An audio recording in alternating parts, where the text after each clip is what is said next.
Bon dia! En aquest tutorial us ensenyo a fer una làmpara de lava.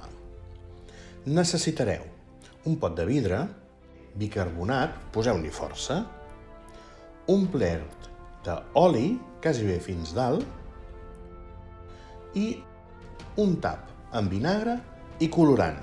Blau queda bé, però el vermell és espectacular. Opcional, una llanterna. Per què passa aquesta reacció química tan xula? El vinagre i l'oli tenen densitats diferents i no es poden barrejar, sempre fan dues capes. Quan nosaltres tirem el vinagre cap a dintre de l'ampolla d'oli, aquest baixa avall perquè té més densitat i toca el bicarbonat. El bicarbonat allibera en contacte amb el vinagre bombolletes de CO2, és a dir, de diòxid de carboni. I llavors crea les bombolles i pugen en l'aire com si fos lava. Quan aquestes bombolles peten, torna a baixar i així comença el procés de nou.